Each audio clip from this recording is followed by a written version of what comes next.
Frack on. Welcome to another episode of Frack the Canon. I am joined by the coolest mother frackers around, CJ McCree from Milwaukee. How you doing, good sir? Oh man, I am right as rain. I don't know why that scared me a little bit. But think about my favorite show that's on right now, plus Phase 4. The Incredible SheHulk. Hey, would have been a good. So I'm gonna start off right now. I'm gonna jump into it right now. I did not know that I needed SheHulk twerking with Megan Thee Stallion. You almost tasted that. Num, eat it up. Go play okay, 3, 2, 1. You know I'm the hottest. You ain't never gotta heat me up. I'm like, oh my God, I didn't know I need this. I love it. But back to the show itself. I like the show.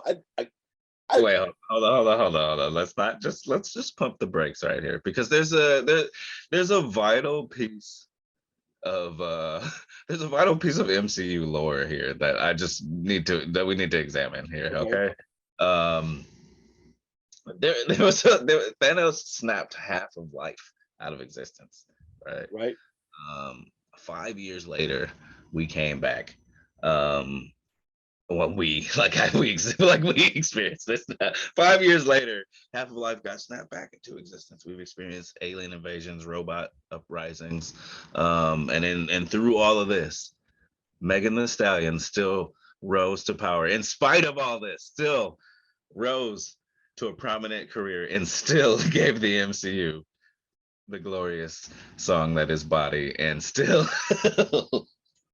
Hey man, you don't frack with Megan Thee Stallion. There's only strong enough.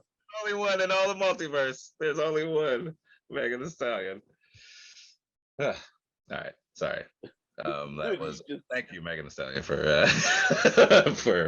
blessing us with that scene. All right. Now,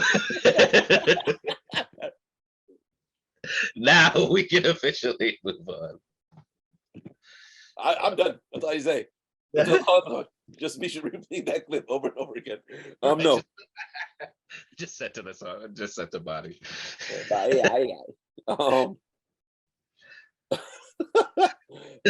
the thing. I didn't know. I knew I liked you. All right. Here's the thing. You know me. SheHulk was one of my favorite characters. SheHulk is what got me into muscular chicks. Like that's where it started. But besides that, this is a good show. I'm like surprised how much I am enjoying this show. How much I rewatch it. Just so there's something about it that's fresh. I'm not bumping against the fourth wall breaking like most people are. I think it's awesome. But I really am enjoying the show. I had so much fun. I'll put it like this. It's different. It's different from most of the fourth wall breaking that I've seen in some way, and I haven't exactly put my finger on it exactly. Mm-hmm. Why I do feel like it's different, but I do think it's interesting. Like it's I don't know. I felt like this episode, like it was a little, I don't know, this episode, like especially like when the guy comes in, and by this episode I mean episode 3, when was it Pug comes into the bar, and then they're kind of having a conversation, and she kind of pops in for a second, like A and B story connecting. You know what I mean? Nice. Like, yeah.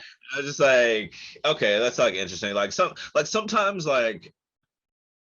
humor to me feels like a little punchier than like it should be for like the situation, and like that was one of those times for me, like where it's like, oh, I didn't need a punchline right there.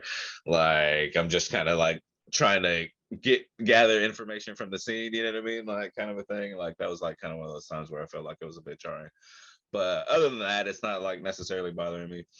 Specifically with episode 3, where I am on the show, like I would agree, like I've been really enjoying the show thus far, more so than I thought I was, but specifically episode 3 I feel like has been the episode that I enjoyed the least, but like just by a small margin. Like I'm not talking about like, oh, I hated this episode. Like I just mean like it's been my least episode thus far.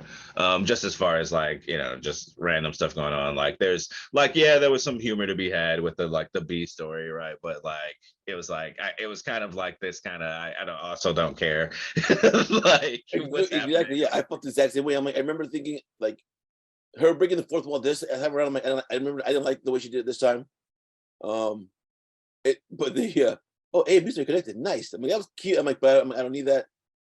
Yeah, no, this episode, like, the story wasn't the strongest, but maybe because it was more of a legal show than a superhero show at this time. But I'm like, I still loved it though. I still enjoy myself.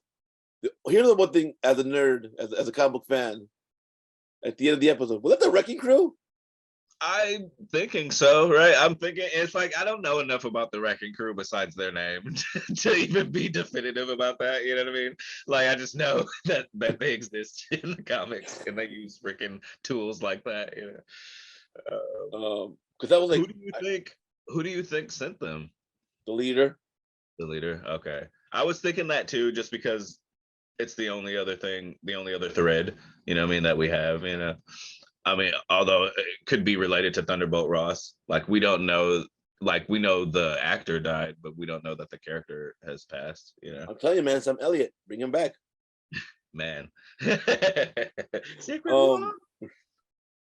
She-Hulk, dude, like I said, She-Hulk is awesome. It's funny. I don't understand people like wokeness. Like it's not woke. Like she's always been. That's the one thing I'm like. I got into argument with my dad about this. I'm like, she's been around since 1980. Like you've been around. Like no. Like, frack you guys, like she's been around forever. I don't. Yeah, that's my only issue I have with the fandom. I'm like, and did you see that this episode they kind of threw shade at that? Yeah. I'm like, that was funny. That made me laugh. I got a She-Hulk. That's an eye smash. And dude, there's something I have to say something about like because I did not watch Orphan Black. Right, but so I have to say something about, and people love Orphan Black because of Tatiana Maslany, and I have to say something about like her, just watching her on screen, like it's amazing because she like is so, and it's like I can't like point to like a specific thing, right? But she is so charismatic in the way, and she's playing this like super like nerdy and button up character, but like it's like you can't help but want to see what she's doing. Like, you know what I mean? She does this little weird like facial tick, like this smile thing or whatever. And I'm just like, that's so you know what I mean? Like she's like, she's so good. It's like Tatiana Maslany is so good, dude. Like freaking, and like she's such a joy to watch. Like in this show, and she's really good at what she does. Like I said, I think off camera we've talked about this. Like I remember being exhausted for her playing 8 characters. I'm like, I'm tired just watching you do these characters. But yeah, dude, this it feels like she's having fun and love playing She-Hulk, and it reminds me of Hugh Jackman with Logan, and that really gets to me. I'm like, I can tell she loves playing this character.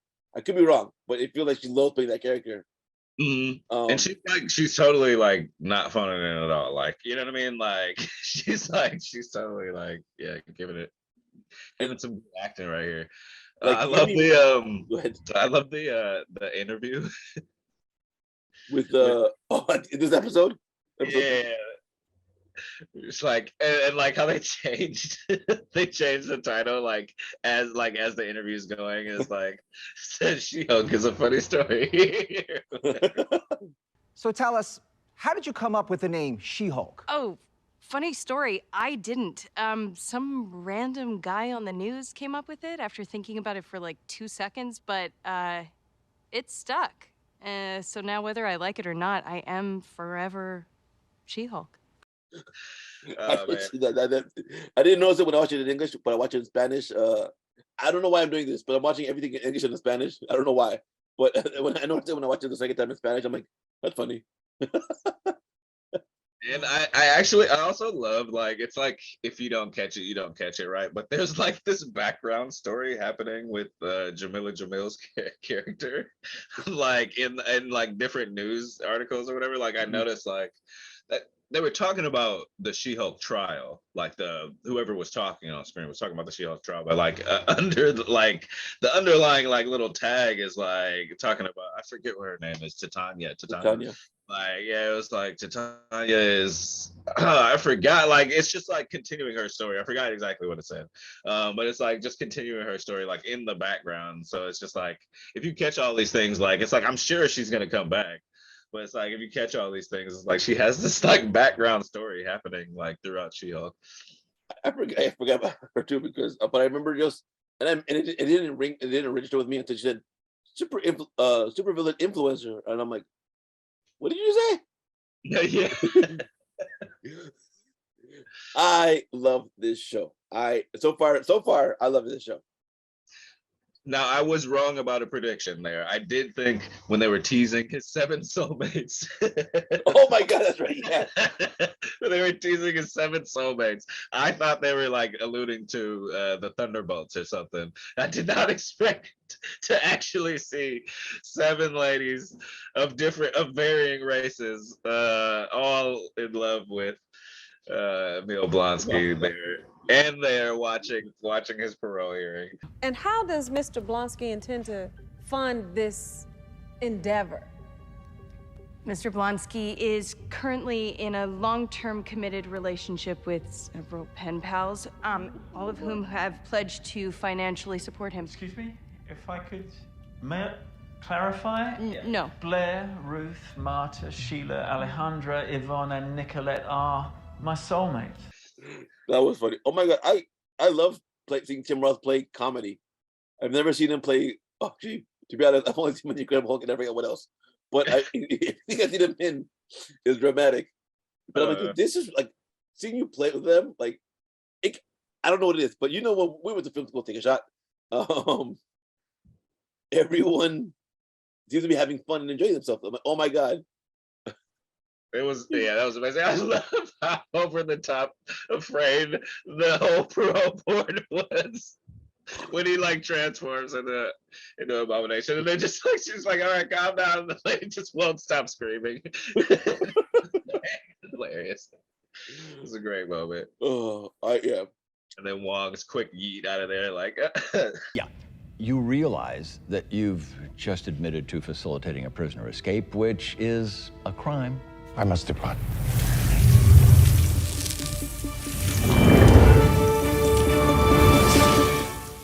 See you later. What you do was I love that he's a LinkedIn profile. I'm like, why? LinkedIn profile, Wong. Right, like he's gonna need a job as a freaking Sorcerer Supreme, Master of the Mystic Arts. Right, like any criticisms for the show? Like we just like already went down on it. We already went down on it. What was I saying? Yeah, like some of the like what I like the first fourth wall break in episode 3 is where I can understand some people's criticisms, because it was just like she's driving and then she like takes off, like steps to the side of the wheel and is like, this is not gonna be, I know you can't wait for Wong and blah blah blah, and this is my show, blah blah blah, right? But it doesn't come back to that, right, in a meaningful way. So I was just like, like, because when she says that, like, and then like it's a decent enough intro, right? But I was expecting that, because it's like, okay, she's breaking the fourth wall. That should happen, right? Like for maybe like important or poignant information or whatever, right? Like, or at least this is just my brain working, maybe that's not the show style or whatever. But I kind of latched onto that as, okay, well, maybe we'll see this. Maybe she is in some way like gonna deal with the fact that like this isn't even her own show, kind of a thing. Like, but I don't feel like that ever came back up. So like it kind of left me feeling like retroactively like that first fourth wall break was kind of like, well, what did we even get that for? You know what I mean? Like, because really you were actually just holding us up from Wong, like you said, like we were waiting for him. What are you doing? Like, where's Wong at? Why are you stopping me? But no, that did bug me too. That did bug me. I'm like, this episode's fourth wall break. I'm like, wait, what? Like, that's your fourth wall break? Like that? It rubbed me the wrong way. I don't know why. The first two were, I thought, well, okay, that makes sense. The first two to me seemed like, in the first two episodes, I mean, I feel like it was her inner monologue. Okay, that's kind of cool. Yeah. This one was just more like direct, like a very Deadpool. And I'm not trying to say she's Deadpool or anything, but I'm just like, it rubbed me the wrong way compared to what I've seen in the first two episodes. Agreed. Because and it was, to me, like both times that she did it, like, bothered me. You know what I mean? Both times that she did it bothered me. Because, like, again, when she did the little joke, like, oh, A and B story, it's kind of like, and I'm just like, like, all right, like it was like I didn't need a joke there. I didn't need a thing there. You know what I mean? Like, just I'm because I'm still soaking in. I'm still as a viewer taking in the information of the scene. You know what I mean? Like, as to what's happening. You know what I mean? You just inserted a new character here, like, so I didn't need like this little quick pause. Like, I don't know, and I just didn't feel like it was additive or whatever. But I don't know. They're also kind of making fun of shows that are this too. You know what I mean? So I'm trying to understand that as well. You know. What else? That's all I have myself. I just like that was my only critique for this episode. I'm waiting for. I wonder what we're gonna see because here's something I've been thinking too. Now that we're actually talking about the show, like, why was she hired by that guy? Why did they want Emil Blonsky free? Like, it felt like what you know what I mean? Like, was it just part of? Is there a bigger plan? Is there a bigger picture? Than just like, It oh, is this is interesting. It has like I was saying, like it was my least favorite episode, but it's giving me the most intrigue going forward. You know what yes, I mean? exactly.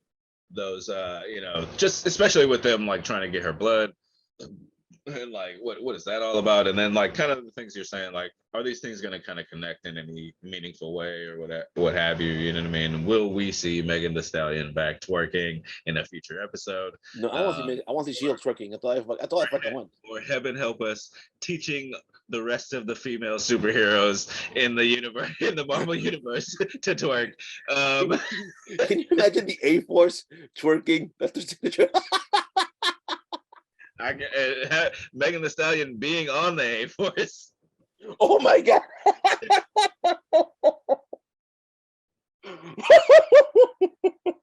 Change the meaning of the A. But It's a thick A. it's a thick A-Force. A-Force just is this thick. Oh my god! We know I'm stupid out for my own jokes. That are very funny. Sorry, we're thinking with our low-hanging fruit. Any other comments? Any other thoughts? I love She-Hulk, dude. Like, I love She-Hulk, man. I think they're knocking it out of the park so far. I think it's cool that they can just kind of play fun with play fast and loose with the continuity and kind of poke fun at it and kind of like you use this as opportunities to answer fan questions and thoughts and speculations too, you know, and address the fandom directly, you know what I mean?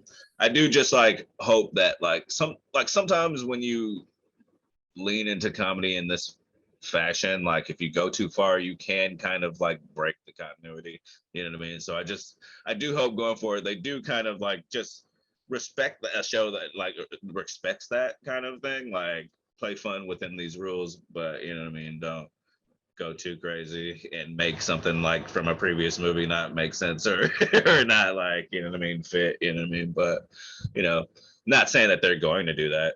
And I don't think that they've done it yet.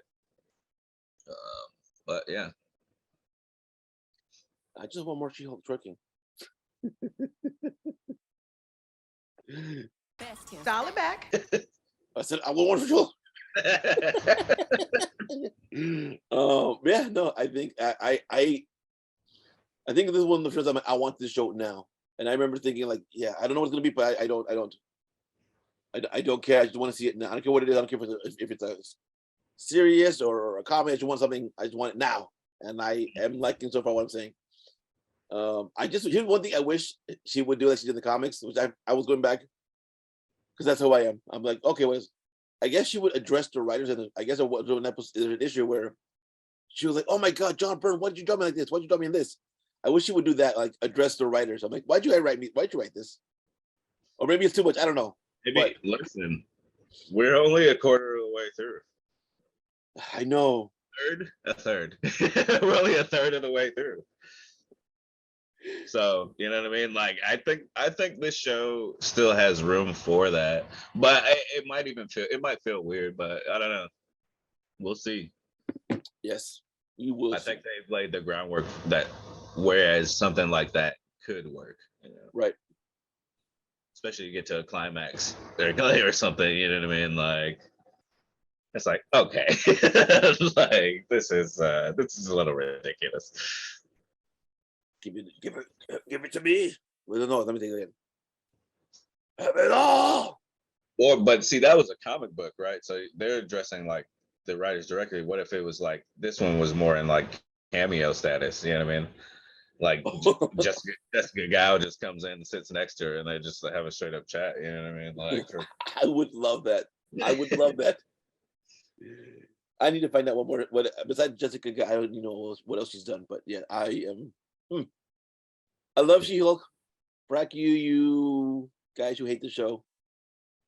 I think right. I mean, it's cool. This show is fine. Like, cause here's the thing: is like my balance is like there are also good dudes in the show too, right? You know, like not every dude sucks in the show. There's only that one dude that's the jerk. There's that one dude that's a jerk. Yeah, pretty much. Is there another jerk dude though? No, there isn't. No. Just like her circumstances suck sometimes. But yeah. So yeah, that one dude is like a straight up like Uber a-hole, right? But like other than that, like Pug seems to be a decent enough dude. Freaking her dad is like awesome dad, you know what I mean? Mm-hmm. Like Bruce is decent, you know what I mean? Like he's not tripping. Freaking yeah. Yeah, I have nothing else. Me neither, man. Get on you, Marvel, for doing this. Thank you, Marvel. Thank you. All right, we'll see you at same Frackin' time, same Frackin' channel. Frack off.